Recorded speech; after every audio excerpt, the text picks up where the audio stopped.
The first time humanity went silent, the Galactic Assembly treated it as confirmation of everything they believed about Earth, because silence to them meant fear, retreat, submission, or extinction, and the idea that a species so new, so loud in culture but so small in territory, could choose silence as a strategy never crossed their collective mind. So when human delegates stopped attending sessions, when their envoys closed embassies and their data traffic faded from shared networks, the chamber of delegates filled with amused speculation instead of concern, with senior representatives openly joking that the humans had finally understood their place, and the archivist would later record that the mockery began on the same cycle that Earth shut down all outbound civilian traffic beyond the Sol exclusion boundary, a move that went largely unnoticed because humanity had never been a major trade partner to begin with. Just another noisy upstart with too many opinions and too few. Fleets, at least according to the rankings that place them firmly in the lower developmental tiers, below the ancient industrial powers and far below the hegemonic blocks that actually mattered.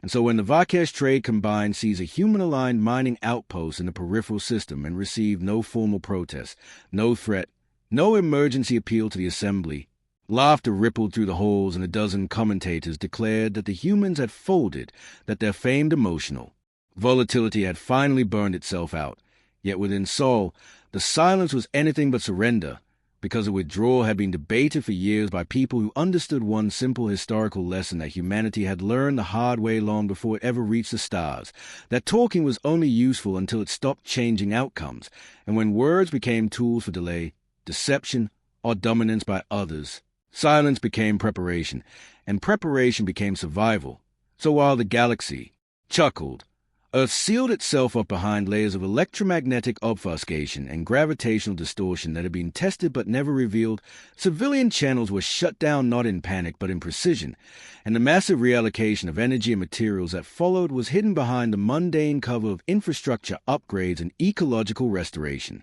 All of it overseen by committees that did not grandstand, did not posture, and did not leak, because humanity had learned that true power thrived best in boredom and obscurity, and while alien analysts argued about whether the humans had collapsed politically or culturally, human shipyards expanded beneath oceans, inside hollowed asteroids, and within orbital shells disguised as debris fields, where construction crews worked in rotating shifts under artificial gravity that mimicked Earth's standard to the decimal, assembling hulls that did not match any known classification, because they were not designed for patrol, deterrence, or intimidation. They were designed for ending wars quickly and decisively, a concept that the galaxy claimed to value but had rarely practiced. And at the same time, human diplomats were recalled not in disgrace but in coordination. Their last instructions simple and unambiguous: observe quietly, record everything, and do not intervene, because intervention had become predictable and predictability had become weakness. And so the silence stretched on,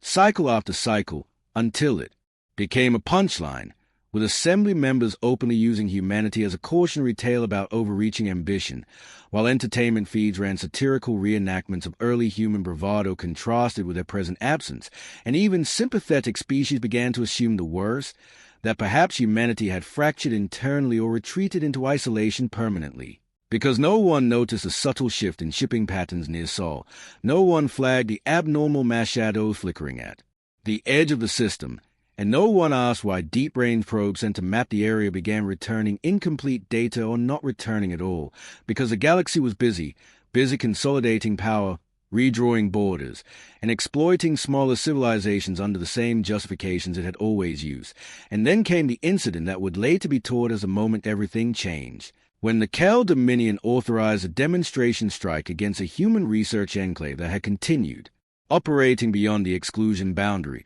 framing it as a necessary enforcement action against an unresponsive member species, and the strike was clean by galactic standards, precise, overwhelming, and intentionally public, meant to remind everyone watching what happened when a lesser power failed to answer its superiors, and the enclave was erased in a flash of energy that scattered debris across a cold star's orbit, broadcast live to the assembly chambers, where applause followed the report. And a senior Kel delegate remarked that at least the humans had spared everyone the inconvenience of formal resistance, but on Earth there was no broadcast, no emotional outburst, no emergency session filled with shouting, because the decision tree had already been written, tested, and approved years earlier. And the moment the enclave went dark, a sequence began that could not be stopped as deep beneath Earth's crust and far beyond its orbit, engines that had never been ignited spun up for the first time, drawing power from sources the galaxy did not yet know how to measure, and for the first time since humanity had reached the stars,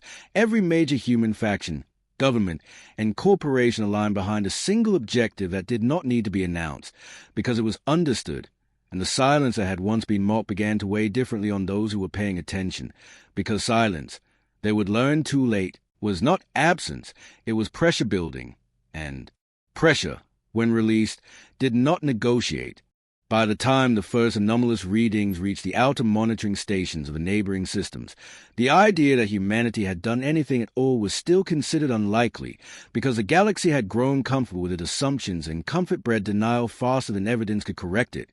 So when Kel's sensor arrays began reporting gravitational distortions propagating outward from solid and mathematically perfect waves, analysts dismissed them as stellar noise or experimental mishaps, not because the data was unclear, but because its implications were unacceptable, since nothing in known physics allowed a species ranked so low to manipulate space-time at that scale without announcing it, without treaties, without the ceremonial warnings that civilized powers were supposed to issue, and yet the distortions continued, spreading like ripples across the void, interfering with jump calculations, scrambling long-range comms, and forcing several merchant convoys to abort. Transit with no explanation that satisfied their insurers, while within the Kel Dominion's military command, junior officers began filing incident reports about systems going dark at the edges of their patrol zones, not destroyed, not invaded, simply unreachable, wrapped in a kind of gravitational static that resisted probes and swallowed signals. And each report was individually dismissed until the pattern became too large to ignore, because patterns implied intent, and intent implied an actor, and the list of possible actors was uncomfortably short. Yet still no one said humanity out loud, because saying it would mean admitting that the silence had not been weakness but restraint, and restraint, once lifted, was far more dangerous than open hostility. And as debates dragged on in council chambers and command rooms, Earth continued its work without announcement or spectacle. Fleets assembled in deep space far from traditional detection ranges, not in proud formations but in layered dispersions designed to confuse targeting algorithms and overwhelm predictive models, ships whose hulls bent incoming sensor sweeps around them rather than absorbing or reflecting them, ships that did not broadcast identifiers because they did not need to be recognized, only obeyed, and aboard them were crews who had trained for this moment in simulations that assumed failure as a default outcome, because humanity had never trusted victory to optimism, and the Armada grew not as a show of force but as an inevitability, with logistics chain feeding it seamlessly through automated systems refined over decades of quiet preparation, while Earth itself remained dark, its cities lit as always, its people going to work, raising families, watching skies that looked unchanged, because a decision had been made to keep the war away from home at all costs. A lesson learned from histories written long before aliens ever entered the picture, and then the first undeniable confirmation arrived when a Kel forward defense platform vanished mid-transmission, its final data burst showing space itself folding inward before snapping back to normality, leaving nothing behind but an empty coordinate where millions of tons of fortified structure had existed seconds earlier, and panic followed faster than protocol, because no known weapon arrays massed without debris, and no known fleet moved through defended space without being seen, and suddenly the joke stopped, replaced by emergency sessions, frantic cross-checks, and the quiet terror of commanders realizing that they were not reacting to an attack but to a deployment already in progress, and when the Galactic Assembly demanded that Earth respond to accusations of an authorized military action, the request was met with the first human transmission in years, a simple, narrow-band message broadcast on every known diplomatic frequency, stripped of ornament, stripped of emotion, stripped of explanation, stating only that humanity acknowledged receipt of all outstanding grievances, that it considered prior treaties void due to material breach, and that further interference with human assets would be interpreted as consent to enforcement, a phrase so deliberately chosen that linguists across a dozen species froze when they paused it, because enforcement implied authority, and authority implied that Earth no longer recognized the assembly as superior or even equal, and in that moment, as fleets scrambled and alliances hesitated, the galaxy began to understand that the silence it had mocked was not the pause before surrender, but the breath before something vast and deliberate stepped forward, and there would be no way to talk it back once it had begun moving. The realization did not arrive all at once but in fractures, spreading unevenly across the galaxy as different powers encountered the same truth from different angles, because while the Assembly argued semantics and authority, the human Armada did not slow, divert, or announce itself further. It simply advanced according to vectors that only made sense in hindsight, bypassing heavily fortified core worlds in favor of logistical nexuses, shipyards, relay hubs, and command centers that formed a real skeleton of galactic power. And when those began to fail almost simultaneously across multiple regions, the illusion of control collapsed, since empires were built not on fleets but on coordination, and humanity had targeted the latter with unsettling precision, disabling hyperspace beacons without detonations, severing quantum comm relays without detectable intrusion, and isolating entire sectors without firing what most species would recognize as a weapon, forcing commanders to confront a kind of warfare they had devised but never believed would be used against them, because it required patience, planning, and a willingness to fight without spectacle. And inside the Kel Dominion, Emergency Council convened in vaulted chambers filled with elders who had never known defeat, listening to reports that contradicted one another only in detail, because the pattern was clear even if the mechanisms were not, with fleet groups losing contact not because they were destroyed but because space around them had become hostile to navigation itself, gravity wells subtly reshaped, transit corridors bent just enough to make safe jumps impossible, trapping warships in place like insect in amber, and when some captains attempted brute force solutions, burning drives beyond safety limits to escape the distortions, they succeeded only in tearing their own vessels apart, a failure mode so humiliating that several reports were quietly suppressed to preserve morale, while human ships, unseen until they chose otherwise, moved freely through the same regions, guided by systems that did not rely on fixed points or external references, but on continuous real-time mapping of space-time curvature, an approach that human physicists have refined after centuries of navigating chaos, from planetary weather to unstable economies to the unpredictable behavior of their own kind and the galaxy's oldest civilizations, accustomed to stability and inherited dominance, had never developed the same tolerance for uncertainty, which now became a liability rather than a cultural quirk, and as the scope of the disruption grew undeniable, emergency envoys were dispatched to Sol despite standing exclusion orders, arriving at the edge of human space to find a perimeter that no longer behaved like a border but like a gradient, where sensors degraded gradually rather than abruptly, where distances stretched and compressed unpredictably, and where attempts to force entry resulted in ships emerging hours or days off course with no clear explanation, and those envoys returned shaken, reporting that Earth had not fortified its borders with walls or minefield, but had rewritten the terrain itself, turning approach into attrition without ever declaring hostility. And still the Armada advanced, now visible in fragments as it allowed itself to be seen, not as a unified mass but as layered shadows eclipsing stars, each ship a geometry that hurt to look at for species evolved to expect. Symmetry and panic finally broke through protocol when a human task force appeared in high orbit over a Kelkor world without triggering a single early warning system, its arrival marked not by an explosion but by the sudden failure of every planetary defense grid, powered down remotely through channels no one believed could be accessed from outside, and the human message that followed was identical to the first, repeated without emphasis or alteration, as if this were not escalation but procedure. And in that moment, the Kel elders understood that they were not facing retaliation in the emotional sense they understood, but correction, delivered by a species that had watched, measured,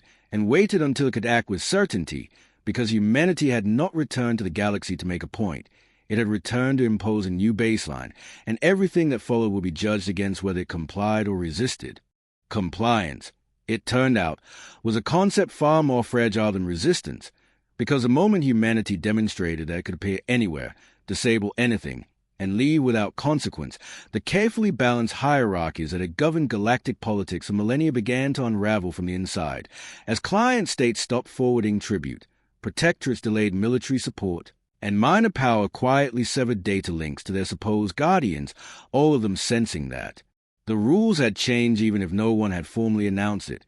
And inside the assembly, emergency sessions dissolved into shouting matches between factions who demanded immediate surrender to human terms, and those who insisted that no species, no matter how capable, could be allowed to rewrite galactic order by force without being checked, a debate that might have mattered if humanity had been waiting for permission. But it was not, Because while diplomats argued, human task groups continued, executing what their planners referred to not as an invasion but as stabilization, a word chosen with chilling intent, as shipyards that produced offensive fleets were rendered inert through precision strikes that collapsed fabrication lattices without killing their crews. Data vaults containing centuries of coercive treaties were copied and broadcast to their former signatories, exposing the mechanisms of exploitation in brutal detail, and prison habitats holding entire populations as economic. Leverage were quietly opened, their wardens stunned to discover that locks keyed to genetic authorities no longer recognized them, and in every case, the same pattern held: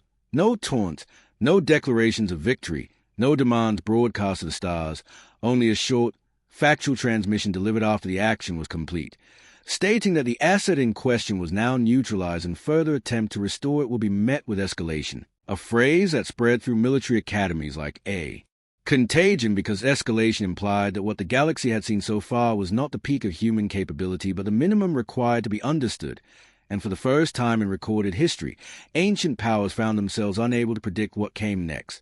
because human doctrine did not map cleanly onto any existing strategic framework, blending restraint and decisiveness in a way that defied cultural expectations. And as fear rippled outward, so did opportunity, with long suppressed. Species seizing the moment to assert autonomy under the unspoken assumption that humanity would tolerate, if not protect, actions taken against former oppressors, an assumption that proved largely correct as human fleets intervened only when mass retaliation threatened civilian populations, positioning themselves as an impersonal force that enforced boundaries rather than picking sides. And this confused the galaxy more than outright conquest would have, because it suggested a moral logic that was not performative but operational, rooted in hard lessons about power learned through humanity's own violent past. And the Kel Dominion, once so confident in its right to discipline lesser species, now found itself isolated, its allies gone silent not in solidarity but in self-preservation, its fleets trapped, its borders porous,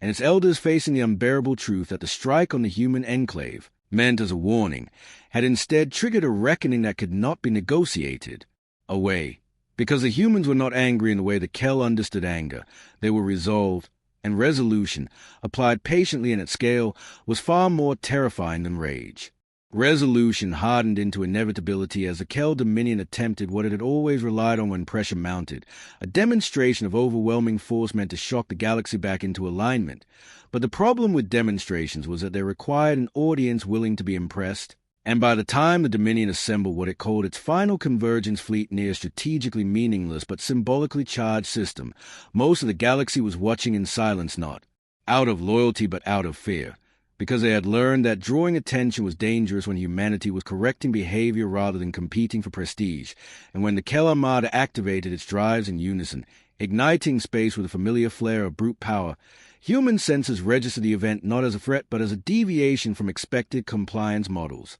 prompting an automatic escalation tier that had been argued over endlessly during its design and approved only, because it was believed it would never be used. And yet here it was activating without drama, without ceremony, without hatred, as human vessels repositioned across multiple vectors that did not correspond to known battle formations, surrounding the convergence fleet at distances that rendered traditional targeting irrelevant, because they were not close enough to fight in the old sense and not far enough to be ignored, occupying a middle space that nullified advantage. And the Kel commanders, trained to read intent through posture and broadcast signals, found nothing to interpret, because the human ships did not posture, did not challenge, and did not even appear to orient toward them, hanging in space like patient instruments waiting for a reading to cross a threshold. And when the first Kel volley was launched, not out of tactical necessity but out of cultural reflex, the response was immediate and devastatingly precise, not in the form of counterfire but in the sudden collapse of the convergence fleet's command cohesion, as every flagship simultaneously lost internal synchronization, their crews still alive, their reactors still running, but their ships no longer agreeing on which direction time itself was flowing, a side effect of localized space-time manipulation that human engineers had warned would be psychologically disorienting but strategically decisive, because an enemy that could not agree on causality could not fight. And as panic tore through the Kel ranks, with some vessels firing blindly and others powering down in a desperate attempt to regain control, a single human transmission was broadcast, identical in tone and content to the others, stating that the demonstration had been noted, that further kinetic action would result in irreversible asset loss, and that surrender protocols were available upon request, a message so calm, so procedural, that several Kel officers reportedly wept, not out of fear of death but out of the crushing realization that their civilization's proud traditions of dominance had been reduced to an error state in someone else's system, and across the galaxy, observers understood that this was the moment the old order died, not with a superweapon or a burning world, but with a fleet rendered meaningless by a species that had decided war should be ended by removing the enemy's ability to choose violence at all. Surrender, when it finally came, did not arrive as a dramatic capitulation, but as a cascade of quiet requests routed through channels that humanity had deliberately left open, because even now the objective was not humiliation but compliance with a new reality. And as Kel commanders one by one authorized the release of surrender protocols, human systems absorbed them without acknowledgement beyond confirmation receipts, their fleets holding position not as jailers but as stabilizers while internal Kel command structures unraveled under the weight of their own contradictions, since centuries of rule built on intimidation had left no cultural framework for yielding without collapse, and the elders who had once spoken so confidently of discipline and hierarchy now found themselves sidelined by mid-level administrators scrambling to prevent starvation, infrastructure failure, and civil war across Dominion space, problems that human observers had predicted with uncomfortable accuracy, because humanity knew from bitter experience that the fall of an empire was often more dangerous to civilians than the empire itself, and so intervention followed not with troops marching through streets but with logistics flows redirected, food synthesis nodes unlocked, medical databases shared, and trade corridors stabilized under human oversight that was intentionally boring, intentionally procedural, because boredom meant predictability and predictability meant survival, and, throughout it all, the human armada remained present yet restrained, an ever-visible reminder that enforcement was possible without being constantly applied, a balance that unsettled alien psychologists who had assumed that power required continual display. While on Earth, the public learned of the events not through triumphant broadcasts but through carefully worded briefings that emphasized responsibility over victory, explaining that humanity's actions were not revenge for the Enclave or punishment for mockery, but correction of systemic threat that could no longer be allowed to operate unchecked, a framing that resonated deeply with a species whose history was littered with wars fought to stop worse wars. And as weeks passed, then months, the galaxy adjusted in halting steps to the new baseline. Treaties rewritten with transparency clauses that made coercion impossible to hide. Military doctrines revised around the assumption that brute force escalation was obsolete against an opponent who could rewrite engagement conditions, and minor species finding themselves protected not by pledges of alliance but by the simple fact that harming them would now trigger an impartial response from a power that did not seek tribute or territory, and slowly, painfully, understanding spread that humanity had not returned to rule the stars but to remove the old incentives that had made ruling them profitable, a goal so alien to previous hegemonies that many struggled to believe it, even as evidence mounted. And yet doubt persisted in pockets of the galaxy, whispers that no power remained restrained forever, that silence could return, that humanity might one day withdraw again and leave chaos in its wake, a concern that human planners acknowledged privately because they knew better than anyone that vigilance decayed faster than memory, and so the Armada did not dissolve when surrender was complete but reconfigured. Some vessels returning to Sol, others dispersing to monitoring positions that ensured the new order would survive its infancy, and in the Kel homeworld skies, where panic had once reigned, orbital traffic resumed under human-mediated schedules that prioritized civilian need over prestige routes, a small but profound change that symbolized everything the Dominion had lost and everything the galaxy had gained, because the silence that had once been mocked had taught humanity a final lesson, that being heard was not the same as being obeyed, and that true authority did not announce itself loudly. It arrived, did the work, and left the world changed behind it. The final transition was not marked by ceremony or declaration, but by absence, because the moment humanity judged a new equilibrium stable enough to sustain itself, the Armada began to thin, ships departing in staggered intervals so gradual that entire systems failed to notice their withdrawal until weeks later, a deliberate choice meant to prevent power vacuums and the panic that followed them. And when the last major task groups pulled back from former Kel space, they left behind not governors or garrisons but frameworks, interoperable standards for trade, defense, and dispute resolution that reduced the advantage of coercion to near zero, forcing civilizations to compete through cooperation rather than fear, a shift that would reshape galactic culture over generations. And on Earth, the silence lifted just enough for humanity to re-enter the assembly not as a conqueror demanding tribute, but as a participant whose presence alone carried weight, their delegates calm, unadorned, and unthreatening, because they no longer needed to prove anything. And when questioned directly about whether the Armada would ever return in full force, the human response was characteristically plain, stating that it already had, that its purpose had been fulfilled, and that the conditions which it required would not be allowed to arise again, a statement that unsettled many because it implied permanence without occupation, enforcement without domination, and power exercised as a corrective tool rather than a ladder to supremacy. And in the years that followed, historians would argue endlessly about whether humanity had saved the galaxy from itself or merely imposed a pause on an inevitable cycle of dominance and collapse. But among the species that had lived under constant threat, the answer was simpler. Because for the first time, silence from the great powers no longer meant fear. It meant stability. And Earth's earlier withdrawal would be reinterpreted not as retreat, but as a moment humanity chose to become something the galaxy had never encountered before, a civilization willing to be underestimated until the cost of underestimation became too high to bear. And when future generations studied the era, they would not mark its turning point, the destruction of a fleet or the fall of an empire, but at the instant the galaxy laughed at humanity's silence, unaware that silence was the sound of a star-breaking armada being built, not for conquest, not for glory, but to end the old game forever.